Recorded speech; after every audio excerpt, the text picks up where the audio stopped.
Resuming debate, the honourable member for Carleton.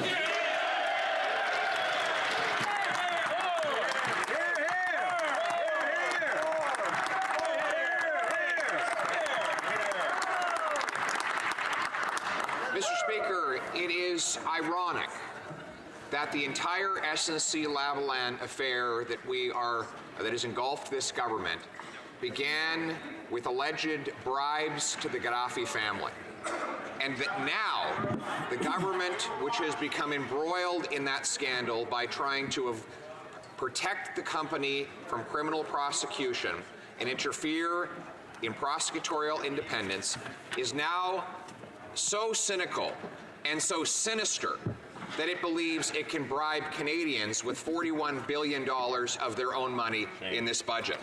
But unfortunately for this government, Canadians are too smart and too moral to be distracted with billions of dollars of their own money. Hear, hear. They understand that this Prime Minister is attempting to bury his unethical behavior under that $41 billion of irresponsible spending, but they are not buying it.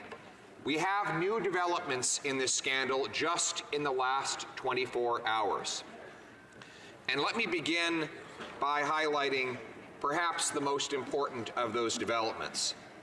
The Prime Minister stood before Canadians, 37 million of his own citizens, in a press conference on February 15th, designed to distract from the scandal. And there he said, and I quote, "If anyone, including the former Attorney General, had issues with anything they might have experienced in this government, or didn't feel that we were living up to the high standards we set for itself, it was her responsibility to come forward. It was their responsibility to come forward, and no one did." He said that to 37 million Canadians. No one came forward to raise any concerns. Yet, the Attorney General had testified before the Justice Committee, and I quote, "My response, and I vividly remember this as well, was to ask the Prime Minister a direct question while looking him in the eye. Are you politically interfering with my role and my decision as the Attorney General? I would strongly advise against it." That sounds to me like somebody came forward to him personally. Now, in fairness, prior to yesterday, we did not have independent confirmation that she had said those words to the Prime Minister. We had her word, which I had accepted, but beyond her word, we did not have documented proof or audio recordings of that particular exchange. So yesterday, I rose in the House of Commons and said, "Mr. Speaker, at that September meeting, the former Attorney General reports, she looked the Prime Minister in the eye and said, 'Are you interfering with my role as Attorney General, because I strongly advise against it?' Does the Prime Minister remember her saying any such thing?" The Prime Minister rose and replied, "Mr. Speaker, once she said that, I responded no." Now, the first clause in his response is the most important one. It is an admission she said it. I'm going to quote him again. "Once she said that." In other words, he confirms that she looked him in the eye and said, "Are you politically interfering with my role, my decision as the Attorney General? I would strongly advise against it." The fact that he admits that she raised his political interference to his face in September proves he was stating a blatant falsehood when, in February, he said no one came forward. Now, the one final defense on which the Prime Minister could justify his February 15th statement would be that he did not remember when his Attorney General looked him in the eye and asked him if he was politically interfering in her role. But his admission yesterday that he did remember it proves that the memory loss defense is invalid. Yesterday he remembered it, therefore we conclude that on February 15th he remembered it, and we can finally conclude that when he was looking Canadians in the eye and claiming that no one had come forward, that he was stating something he knew was false. There is a word for that, Mr. Speaker, a word that would require I violate the standing orders to utter, and therefore I will not do that in this place. But I will be ever careful that ever cautious that a growing and longer nose from across the floor does not swing around and poke me in the eye as I give these remarks.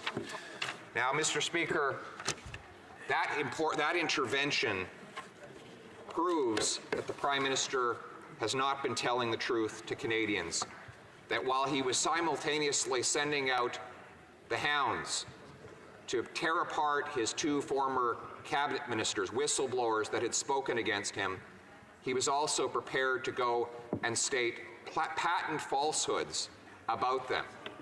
The whole narrative he was trying to create in stating those falsehoods was that somehow the former Attorney General had testified against him in the Justice Committee out of political opportunism, that she'd never raised any concern about this SNC-Lavalin affair. She was completely fine with everything he was doing, and then she got shuffled out of what Jerry Butts called her dream job.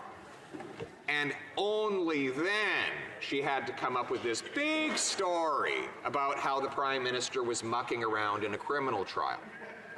In order to sell that narrative, he had to state the falsehood that she had never once raised any concern. We now know not only that that was false, but that he knew it was false and said it anyway.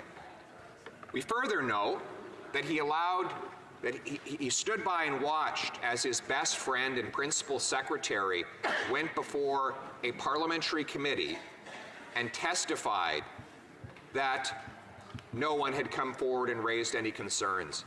If what we were doing was so wrong, Gerald Butts said, then why were we not having this conversation in September, in October, in November, in December? Why were we not having this conversation? We now have 41 pages of documentary evidence showing there were that conversation was seemingly never ending in September, in October, in November, in December. Gerald Butts sat in that committee and looked members of this House in the eyes, as well as the millions of Canadians who were watching live, and stated a patent falsehood. A patent falsehood he knew was wrong, because much of the documentary evidence shows that he participated in the very conversations he later claimed never happened.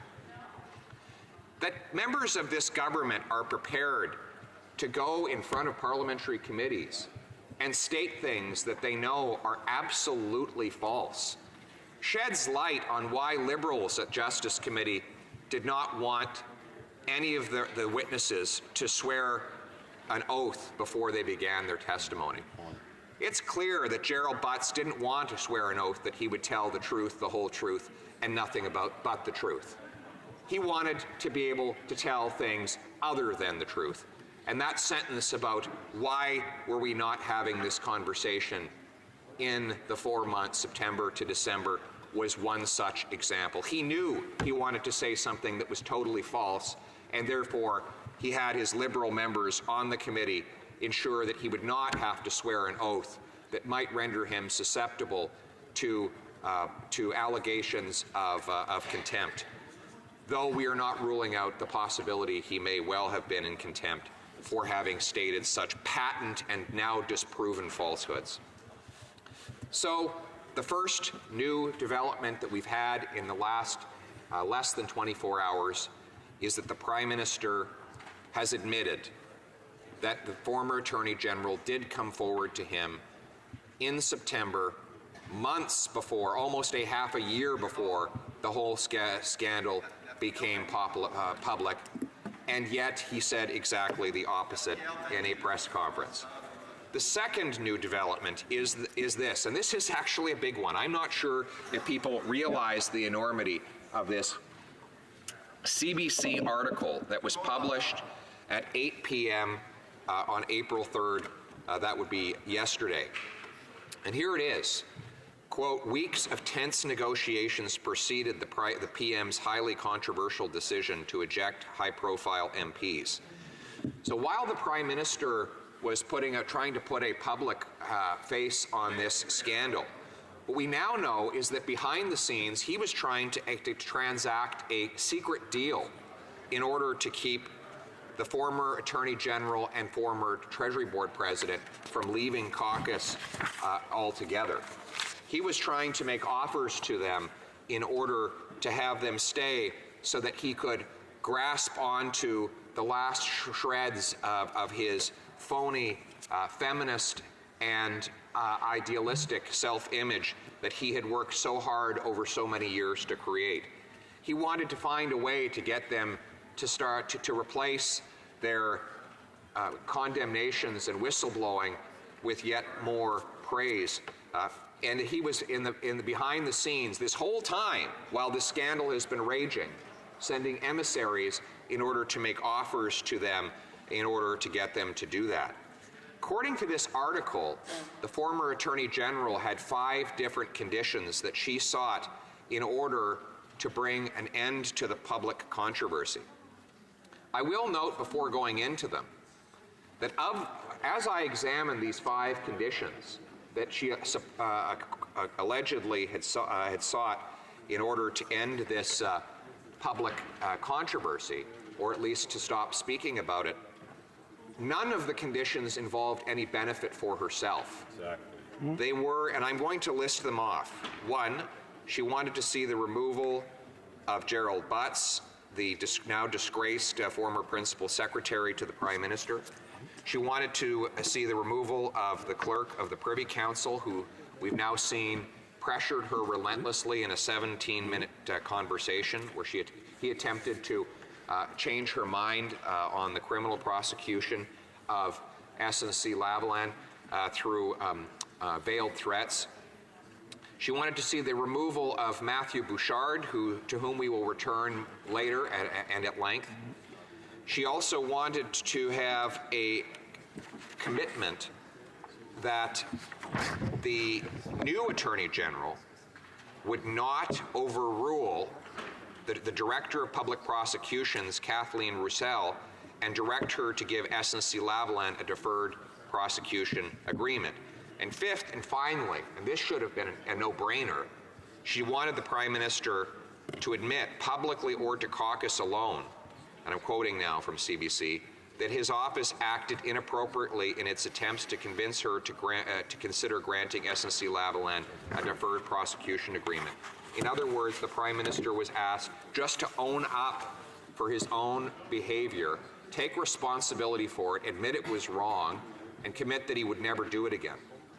So it's not clear which of the remaining conditions were not met, but we do know which ones were.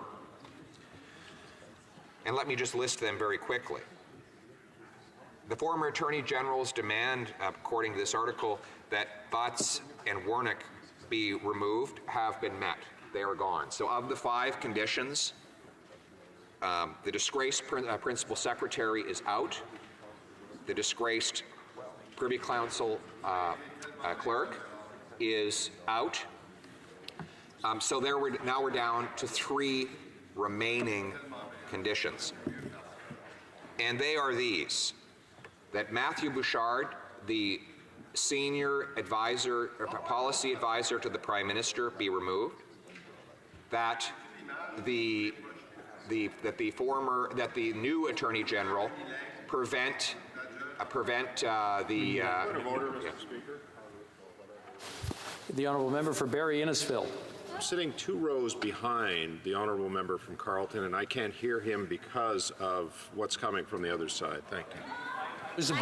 I was about to stand on that and just bring the House to order, because I'm hearing it from both sides, not just from one side, and there seems to be a conversation going across the floor, and it's making it very difficult. It is making it very difficult to hear the honourable member for Carleton. So I just want to remind the honourable members, if you're having a conversation, just keep it to a whisper and just not to keep it so loud. Thank you for that point of order. That was very well done. The honourable member for Carleton. Thank you very much, Mr. Speaker. And so we have, of the 5 conditions that the former Attorney General set, there are 2 that have been met. 1, the disgraced Principal Secretary Jerry Butts has resigned. 2, the disgraced Privy Council Clerk Michael Wernick has resigned. But there remain 3 conditions that have not been met. 1, Senior Advisor Matthew Bouchard remains and is not left, as one of the purported conditions required he leave.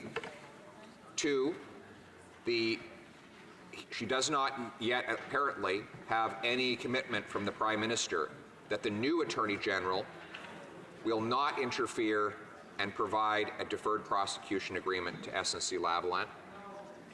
And then, of course, 3, and finally, the Prime Minister has not taken responsibility for his actions in this affair. So let us go through those conditions and analyze further what remains and why they remain conditions in this government. We're going to start with Matthew Bouchard. His role in this has been little noticed, but it is one of great importance. We're all aware that Jerry Butts inappropriately pressured the former Attorney General. We all have the audio recordings of Michael Wernick doing the same. But what we don't have, what we haven't discussed here, is the relentless drive of the Prime Minister's senior policy advisor, Matthew Bouchard, in order to try and tamper with the prosecution of SNC-Lavalin. Let me read from the former Attorney General's testimony before the committee. My Chief of Staff had a phone call with Matthew Bouchard and Elder Marquise from the Prime Minister's office. They wanted to discuss SNC. They told her that SNC had made further submissions to the Crown and that, quote, there is some softening, but not much. They said that they understand that the individual Crown prosecutor wants to negotiate agreement, but the director does not. Now, this is very important information. How is it that a senior policy advisor to this Liberal Prime Minister would be aware of any disagreement between an individual Crown prosecutor and the Director of Public Prosecutions? Under the Accountability Act, the whole office of the Director of Public Prosecutions is made separate and self-contained. It is apolitical and out of the reach of political interference from the Prime Minister and even from the Attorney General. Its decisions are made in total isolation from the political process, with the sole exception that an Attorney General may issue a written directive, but that written directive would have to be published for all eyes to see in the Canadian Gazette, just like a news magazine telling all the Canadian people the regulatory and administrative decisions of the government. In other words, it would be absolutely inappropriate for the senior advisor to the Prime Minister to have intimate knowledge about the disagreements and conversations within the office of the Director of Public Prosecutions. This is precisely why we need this senior advisor to come before the Ethics Committee when it begins its investigation into this matter next Tuesday. We have asked for him to appear, and I have said very clearly that if this senior prime ministerial advisor, along with other witnesses alleged to have interfered in this criminal prosecution, are called before the committee, I will end my marathon speech immediately.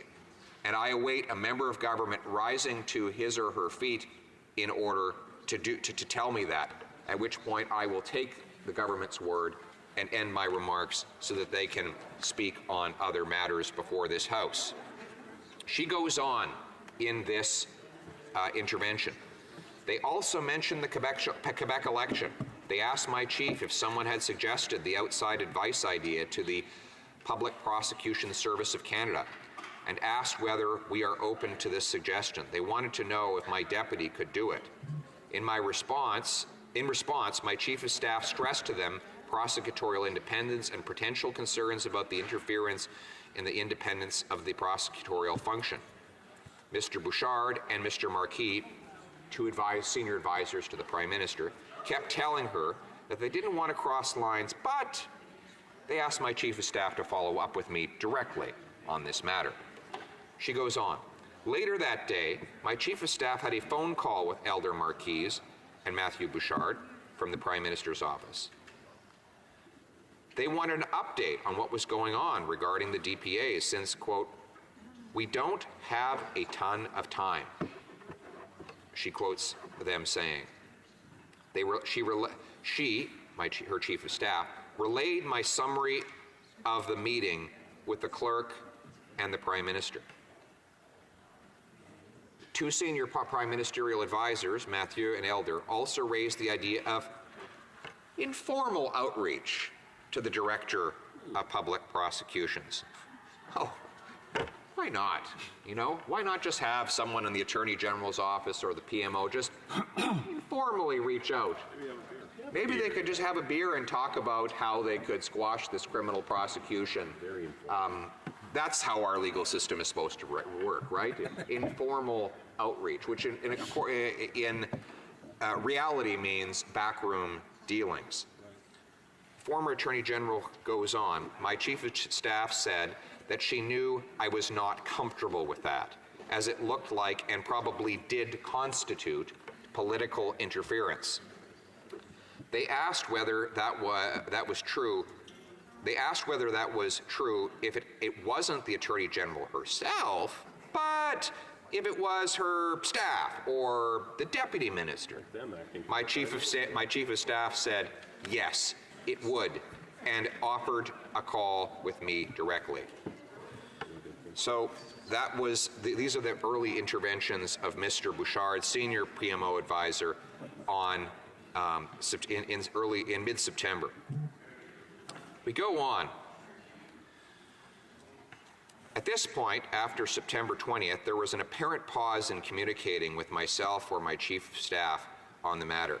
We did not hear from anyone again until October 18th, when senior PMO advisor Matthew Bouchard called my chief of staff and asked if I look at the option of my seeking an external opinion on the DPP's decision not to extend an invitation to negotiate a deferred prosecution agreement. Of course, Mr. Speaker, that would not have been necessary because the Attorney General had already made her decision clear. She was not going to intervene and overturn the decision of the prosecutor, regardless of what some outside opinion the Prime Minister cooked up with a friendly lawyer would say. And so this call constituted further and unnecessary political interference. It went on.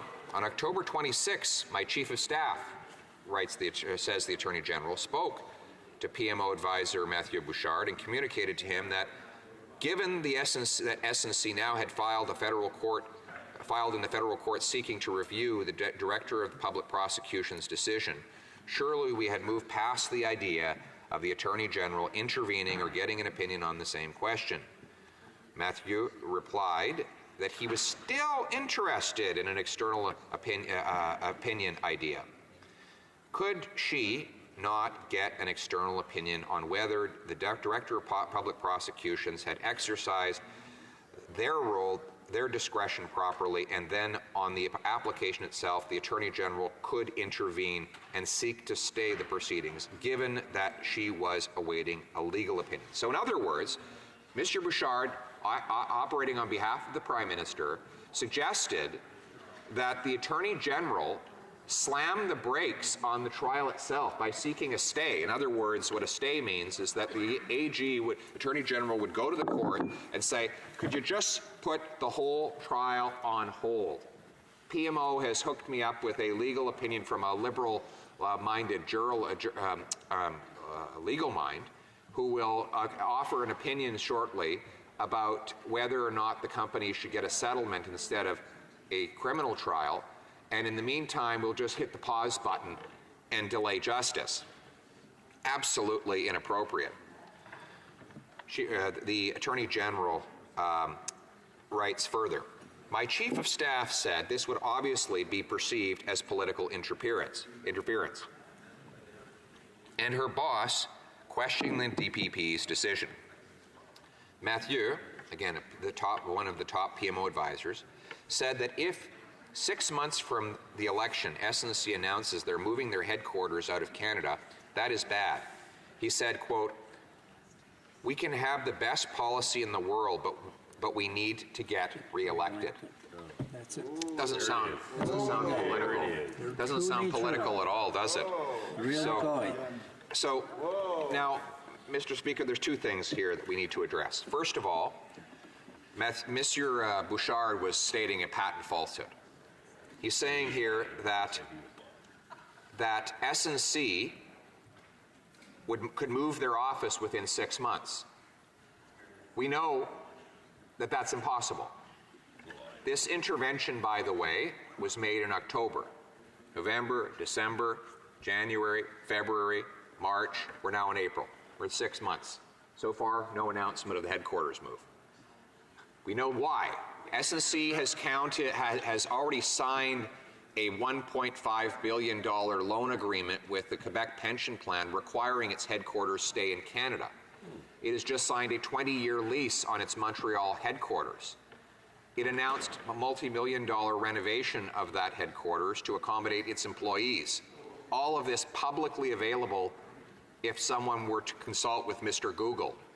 And yet, despite this publicly available evidence to the contrary, this senior PMO advisor was stating that the Attorney General had to immediately find a way to shelve the criminal prosecution of this company or the headquarters would move. It's one thing to interfere in a criminal prosecution. It is even another thing, even more significant, to lie in order to shelve a criminal prosecution. Section 139 of the Criminal Code makes it an offense for anyone to attempt to defeat, pervert, or obstruct the course of justice. If the course of justice was for SNC-Lavalin to face its fraud and bribery charges in court, then lying to interrupt that process would certainly constitute an attempt to defeat, pervert, or obstruct the course of justice. As a result, I hope the RCMP will investigate whether or not this lie constituted a criminal offense. The second part I will focus on, because it is hard to believe that in one sentence we have two things that are so spectacularly inappropriate. The first being the aforementioned lie, the second being the overt politicization of the prosecutorial and criminal process. In saying, he said, we can have the best policy in the world, but we need to get reelected. Excuse me? Is this how the Prime Minister's office treats criminal trials? Yes. You literally have a top advisor who's still on the payroll in the PMO, who calls up the Attorney General's office, speaks to the Chief of Staff, and says that she has to interfere in the criminal prosecution of a massive Liberal Link corporation because we need, and I'm quoting, to get reelected. Like, this is astonishing. It is absolutely astonishing that this guy is still on the payroll. The fact that the Prime Minister has had this information, as we all have now, for over a month since the former Attorney General had appeared and testified and has not fired this man, is astonishing. What's worse, I just heard a member across the way yell, "It's over." The member for Kildon and St. Paul is yelling, "It's over." Well, they hope it's over. They hope by firing the two, by punishing and attempting to humiliate and attack the two courageous women who were whistleblowers in this scandal, that they have managed to make this thing over. Well, it's not over. I've got news for them. It's just beginning. So we go on. We go on. We hear laughter across the way. Laughter at the prospect that a senior PMO advisor would lie and would ask for electoral politics to play a role in the decision to pursue a criminal prosecution against a major company accused of fraud and bribery. That is what makes Liberals laugh in this chamber. Now we move on to testimony about, in mid-October, the PMO requested that I meet with Mr. Bouchard and Elder Marquise to discuss the matter, which I did on November 22nd. The meeting was quite long. I would say about an hour and a half. I was irritated by having to have this meeting, as I had already told the Prime Minister, etc., that a deferred prosecution agreement on SNC was not going to happen, that I was not going to issue a directive. Mathieu, the senior PMO advisor, in this meeting did most of the talking. He was trying to tell me that there were options and that I needed to find a solution. I took them through the Director of Public Prosecutions Act, Section 15 and Section 10, and talked about prosecutorial independence as a constitutional principle, and that they were interfering. I talked about the Section 13 note, which they said they had never received, but I reminded them that we sent it to them in September, 2 months earlier, Mr. Speaker. Senior PMO advisors, Mathieu and Elder, she continues, continued to plead their case, talking about it as if I'm not sure in my decision, that we could hire an eminent person to advise me. They were kicking the tires. I said no. My mind had been made up, and they needed to stop. This was enough. We go on to the second part of my question.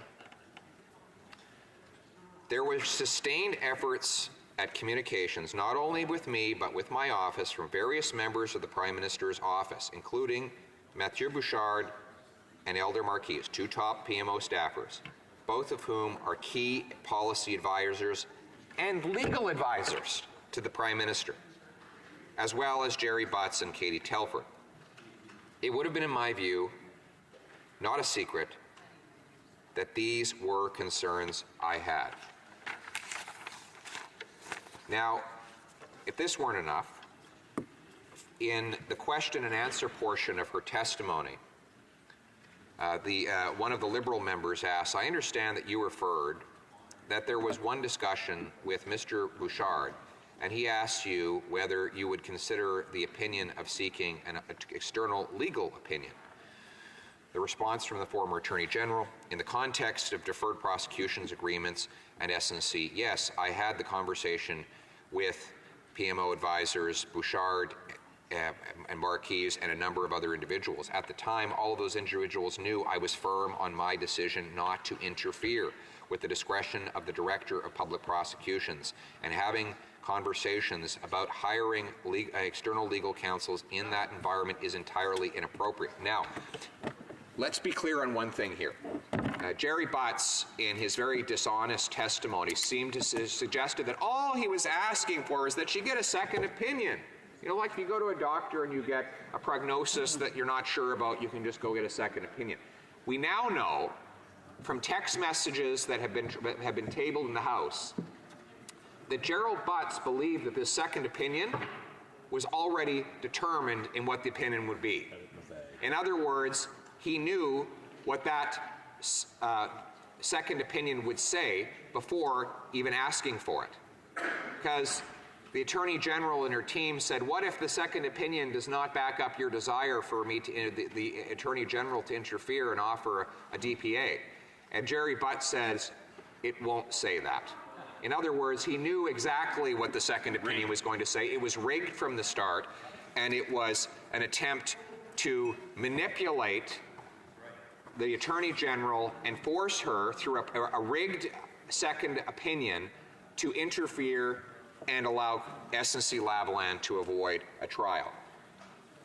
So let's put to rest once and for all the manipulative comments of Jerry Butts when he claimed that this was merely an attempt to get another legal scholar involved. It was nothing of the sort. It was an attempt to rig the process and hand her an opinion that was for which the outcome was predetermined.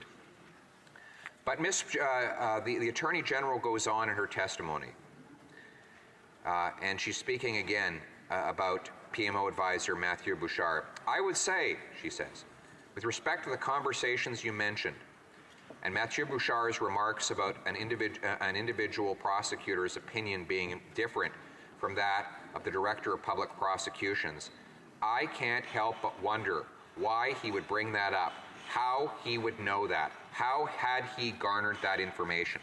For context, what she is talking about here is Mathieu Bouchard, senior PMO advisor, as I mentioned earlier, claimed to have direct knowledge of disagreements between the top prosecutor and the Crown Attorney assigned to this particular trial. The fact that the Prime Minister's office at the highest levels was knowledgeable about internal discussions within the office of the Director of Public Prosecutions suggests something very ominous that we have not yet examined. And it is this. We already know that that the PMO, the Finance Minister, and their staff interfered with the Attorney General. We already know through 41 pages of texts, journal entries, and also audio recordings that this happened. It's not even really disputed anymore. But what we don't yet know is whether there was similar pressure from the Prime Minister's team directly to the office of the Director of Public Prosecutions. So in order to give viewers who might not understand the superstructure of this situation, you have the Prime Minister's office, the Attorney General's office, and then over on the side you have the Director of Public Prosecutions. That director is responsible for prosecuting all federal offenses outside, except for those that fall to provincial Crown Attorneys. In other words, this director is responsible for prosecuting SNC-Lavalin on the charges of fraud and bribery. We know that the Prime Minister was interfering with his Attorney General over here. We know he was trying to get her to interfere with the Director of Public Prosecutions over here. What we don't know yet is whether the Prime Minister's office might have actually gone around the Attorney General directly to the office of the Director of Public Prosecutions. But the fact that this senior advisor was knowledgeable about internal discussions in the office of the Director suggests that may well have happened. If there is some other explanation, for example, that SNC-Lavalin was feeding information from its talks with the Director over to the PMO, that would be equally problematic. But at the very least, we should know we should know the truth. How did Matthew Bouchard, a senior PMO advisor, come to know about the internal discussions and the alleged disagreements that were ongoing in the office of the Director of Public Prosecutions? Now, my honorable colleague from British Columbia asks out loud, was Mr. Bouchard asked that question at Justice Committee when he testified there? Oh, sorry. He didn't testify there. And nor did he testify at ethics. And nor did the other 9 alleged perpetrators around and including the Prime Minister, who the former Attorney General says interfered to shelve the criminal prosecution of SNC-Lavalin. Of the people she alleges participated in the interference, we've actually, it's hard to believe this, but we've actually only heard from 2 of them. There were probably 12, if you believe the text messages, journal entries, and audio recordings. There were probably 12 different officials, everyone from the Prime Minister himself in his September 17th meeting with the Attorney General, to the Finance Minister in a conversation on the floor of the House of Commons, the Finance Minister's Chief of Staff, Ben Chin, who sent threatening text messages to the senior staff of the Attorney General, to Matthew Bouchard, Senior Advisor to the PMO, Elder Marquise, Senior Legal Advisor to the Prime Minister, Katie Telford, who said we do not want to debate legalities anymore. We just want a solution. In other words, a lawless deal to let SNC off. I could go on, but there are at least 9, maybe 10, who are alleged by the former Liberal Attorney General to have intervened, who have not yet testified, in addition to the 2 that have already appeared. Staying back, and those 2 have been fired, raises the question, if these others were to testify and their conduct known, they too would probably have to be removed. Now, back to Matthew Bouchard. Why was he so involved in this? Why do we find his fingerprints everywhere on this scandal? I love that. Why? Fingerprints everywhere. Well, good thing we have the lobbyist registry, because all of this starts with the lobbyist registry. You look to the lobbyist registry, which also Prime Minister Harper created in that very inconvenient Accountability Act. Yes, it is Stephen Harper's fault, Mr. Speaker. We now know most of, perhaps not all of, the lobbying interactions between SNC and senior public office holders in this Prime Minister's government.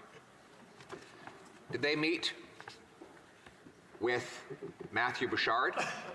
Well, the answer is not once, not twice, but close to a dozen times. Let me recount the number of meetings that this senior PMO advisor had with SNC-Lavalin. February 16th, 2018, Matthew Bouchard met with SNC-Lavalin to discuss infrastructure, budget, justice, and law enforcement. Matthew Bouchard, on March 16th, meets with SNC-Lavalin to discuss international relations, industry, and justice and law enforcement.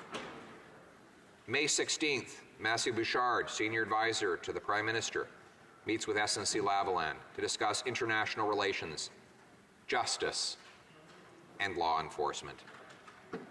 January 31st, Matthew Bouchard, Senior Advisor to the Prime Minister, meets with SNC-Lavalin to discuss industry, international relations, justice, and law enforcement.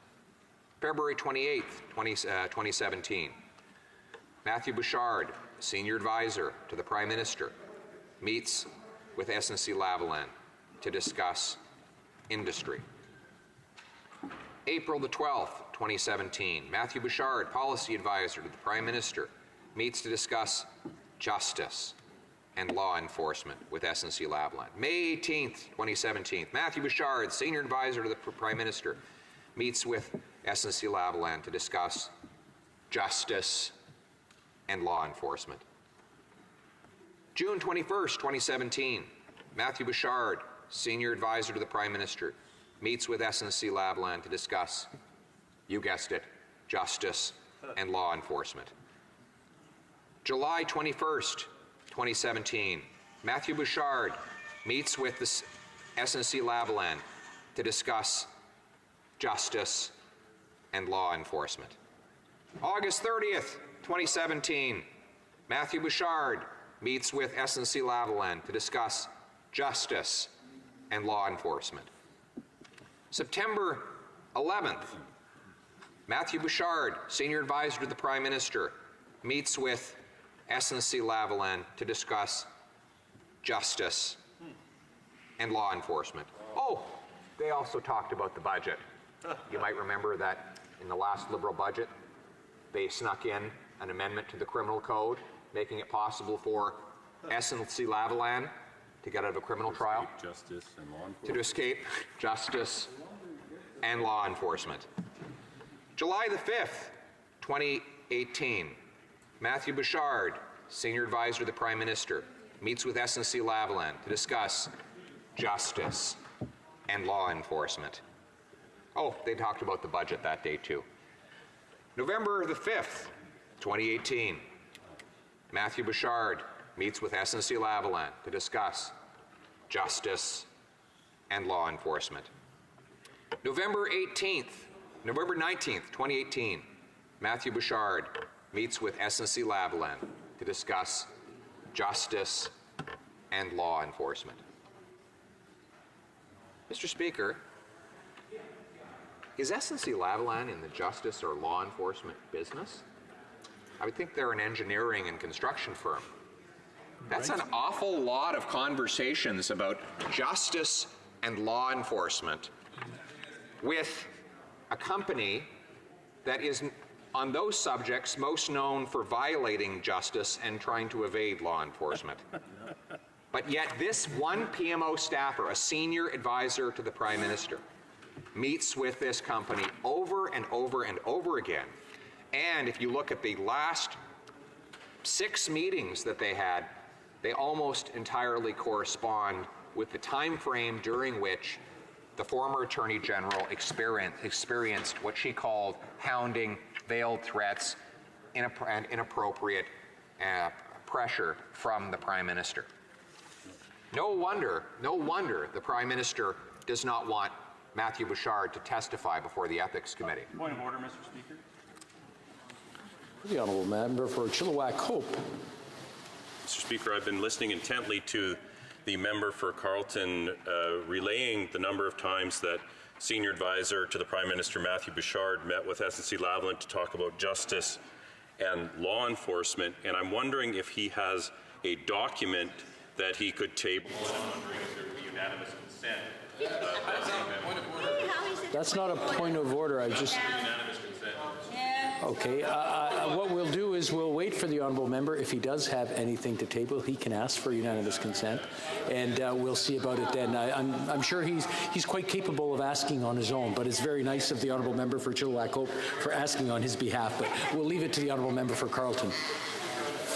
On a point of order, the honourable member for, or the honourable parliamentary secretary to the government house leader. Yes, Mr. Speaker, I do rise actually on a point of order, and in part because I was sharing the same concern that the member from Chilliwack had raised in regards to the repetition. And what I would do is I would ask that you take a look at page 625 of our reference books, Mr. Speaker, where it deals with repetition and relevance of debate. And I'd like to quote from it, Mr. Speaker, if I may, or make reference to it, that the rules of relevance and repetition are intertwined and mutually reinforcing. The requirements that speeches remain relevant to the question before the House flows from the latter's right to reach decisions without undue obstruction and to exclude from debate any discussion not conducive to that end. The rule against repetition helps to ensure that expeditious conduct of debates by prohibiting the repetition of arguments already made. To neglect either rule would seriously impair the ability of the House to manage its time efficiently. Speakers have been exceptionally generous, Mr. Speaker, in regards to allowing the member to be maybe off topic at times, like when he's talking about limestones and so forth, Mr. Speaker. But the other part is the repetition. Okay, I think I've got enough information. I want to thank the government. I believe the honourable member for Louis Saint Laurent was up on a point of order as well. Thank you, Mr. Speaker. On the same point of order raised by my colleague from BC, I think it's essential for Canadians to know all the evidence here in the chamber. My colleague said we're always repeating the same thing. This is not true. Second, what is being said is very relevant to the topic that is being discussed. To have all the information, this is not really a point of order. This is an argument you're making. I'm sorry. The honourable member for Chilliwack. Mr. Speaker, and I think obviously without getting into whether the member for Winnipeg North would ever be allowed to speak if repetition was disqualifying for that. Page 632 of Boston Gagnon says very clearly that debates on the address and reply to the speech from the throne in the budget, that the Speaker, the Chair, relaxes the requirement for the rule of relevance on those debates because the days have been allotted to the motion. Private members have the opportunity to bring forward topics of their own choosing. Consequently, debate tends to be very wide-ranging, and the Speaker usually makes no effort to apply the rule of relevance. This is not the case, however, when the House is debating the budget, et cetera, et cetera. So I would argue, and had the member been here at the beginning of the member for Carleton's remarks today, he would have clearly heard that this is exactly relevant to this budget because this entire thing is a cover-up, and he is exposing it hour after hour, Mr. Speaker. I want to remind the honourable member that we are not to refer to whether a member is present in the House or not. That's just the rules. And I will remind the honourable member for Carleton that we are debating the budget, and the budget is a very wide spectrum. So I'll let the honourable member for Carleton continue on his discourse. Thank you very much, Mr. Speaker. And I would say two things to my loquacious friend from Winnipeg. I would say, one, I am talking about budget policy according to his government. His government put the deferred prosecution agreements in budget implementation legislation and thereby determined this entire conversation is budget related. That was their determination. If he wants to rise now and announce that the deferred prosecution agreement ought never to have been in an omnibus budget bill, then we will all agree in unanimous consent to repeal it, remove it from the criminal code so that it can be reintroduced as criminal legislation and put before the Justice Committee for consideration rather than having snuck it in to a 550-page budget bill. So yes, it is relevant to the budget according to this government. Second, he says I'm repetitious. I dispute that outrageous allegation. However, if he wants me to stop talking about this matter, I will. On one condition, he rise now, commit the government, will allow the Ethics Committee to bring before it everyone that the former Attorney General named as having participated in the interference in the criminal prosecution of SNC Lavalin. The second he does that, I will sit down and shut up.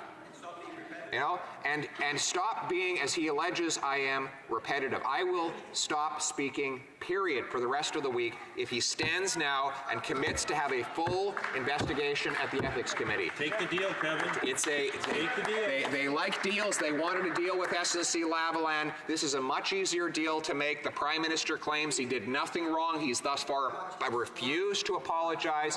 for his conduct if he truly believes he did nothing wrong. Back to that deal The that Prime they were Minister gonna will make. come right in and offer to have that matter investigated right before the parliamentary committee so that all Canadians can judge for themselves whether or not he in fact did nothing wrong. And that brings me to the next of the conditions that, according to a CBC article released today, the Attorney General had suggested that she was attempting to extract from the government in exchange for ending the controversy around SNC-Lavalin. And that is this one. According to the article, the former Attorney General's, I'm going to read now, but the former Attorney General wishes went beyond a limited house cleaning the PMO. Sources said she also sought assurances that her replacement as Attorney General would not overrule the Director of Public Prosecutions, Kathleen Roussel, and direct her to give SNC-Lavalin a deferred prosecution agreement. Now, this is very important. The Prime Minister claims that his decision to shuffle out his former Attorney General and replace her with a new one had absolutely nothing to do with her resolute determination not to interfere in the SNC-Lavalin criminal prosecution. It was completely unrelated. Remember, the first story was that Scott Bryson resigned, causing a musical chairs game that required the Attorney General to move from her position to Veterans Affairs. Not to replace Scott Bryson at Treasury Board, but for reasons that I do not yet understand and no one has clearly explained. Having the Treasury Board president resign, for some reason, required she move over to Veterans Affairs. So, that may, as far as I can tell, is not an accurate description, because later the Prime Minister's office changed its story and leaked to Liberal-friendly journalists the theory that the reason that the Attorney General had to be moved out is because she tried to elevate a Manitoba judge to become Chief Justice of the Supreme Court, and that Manitoba judge was not liberal enough for the Prime Minister's liking, and that because he was unhappy with her desire to promote a judge that was not ideologically aligned with the liberal values of the Prime Minister, he questioned her judgment, and that caused their relationship to disintegrate. So the story over the original cause of the Attorney General's move changed from Scott Bryson is to blame to a not liberal enough Manitoba judge is to blame. But others have a simpler theory, and that is she was moved because she refused to grant a special deal to SNC-Lavalin. Now, the Prime Minister denies that. But what he does not deny, and what is now on the public record in this regard, is that before the shuffle, the Attorney General of Canada took the position with respect to SNC-Lavalin's special deal that the answer was no. After the shuffle, the new Attorney General has taken the public position that the answer is maybe. Let me reiterate. So by shuffling the cabinet, Prime Minister has changed the state of play on SNC's request for a deal from no to maybe. That is actually not in dispute.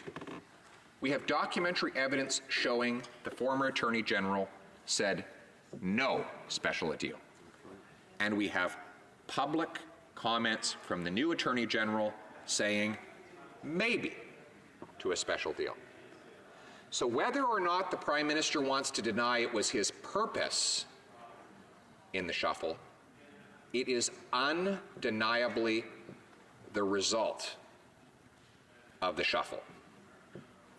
Now, let us examine the merits of the notion that this company should get a special deal.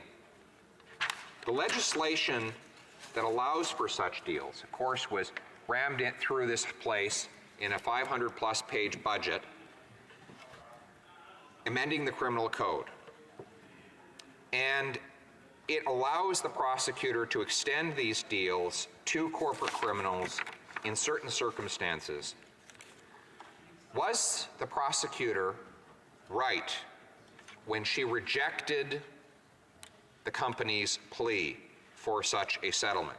Well, look to section 715.312 of the Criminal Code, entitled Factors to Consider. The prosecutor must consider the following factors. A, the circumstances in which the act or omission that forms the basis of the offense was brought to the attention of the investigative authorities. How did these circumstances come to the attention of the authorities?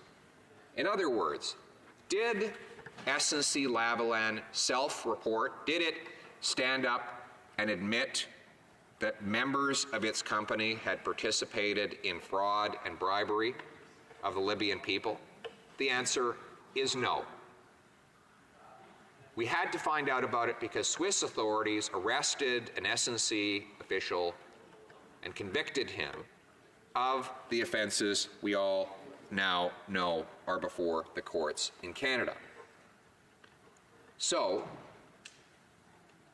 when the prosecutor looked at criteria A to determine if that criteria favored a deferred prosecution agreement for the company, she would have correctly concluded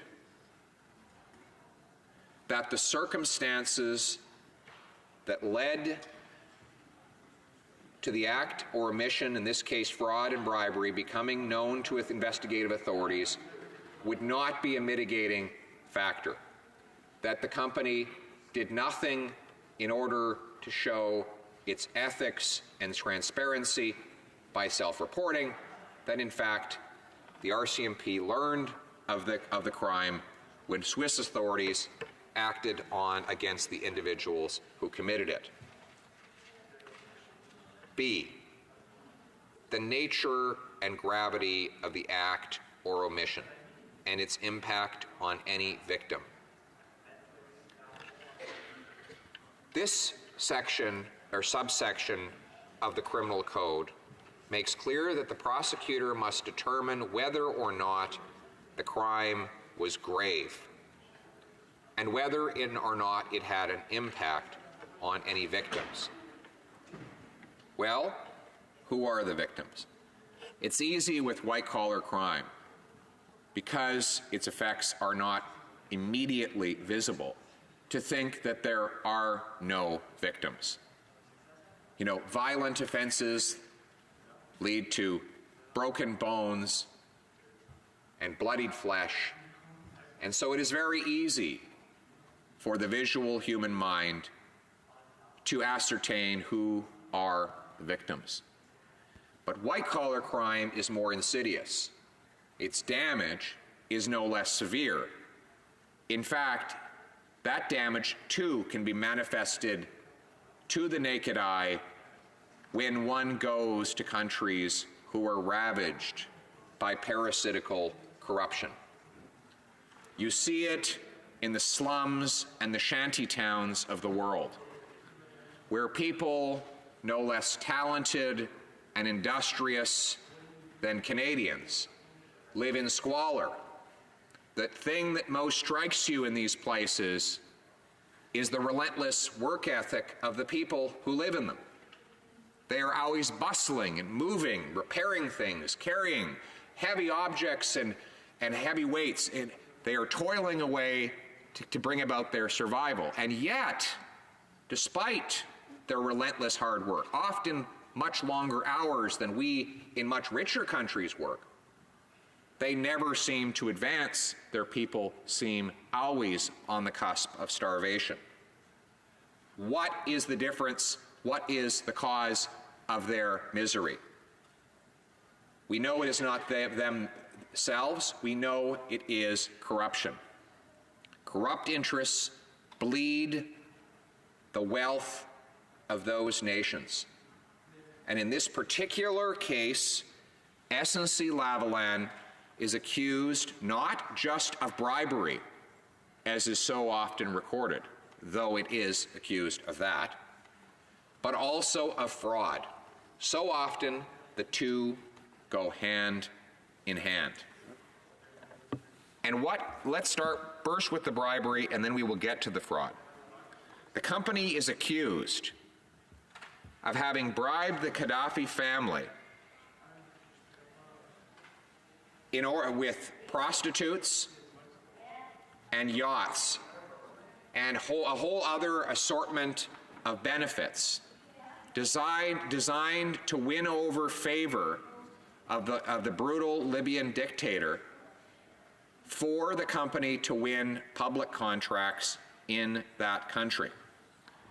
It is alleged that the company created a phony shell corporation through which this bribery could be funneled.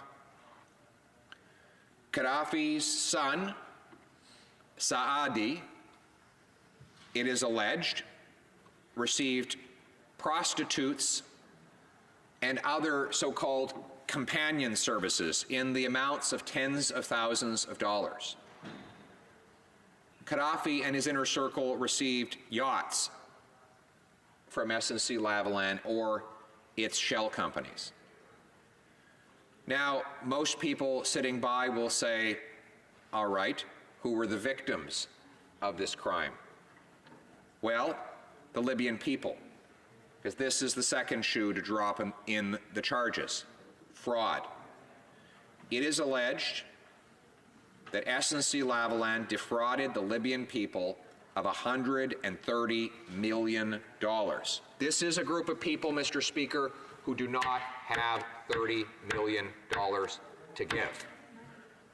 And as a result, they are the victims of this scandal. Now, some people might say, how do we know that they suffered as a result of the fraud?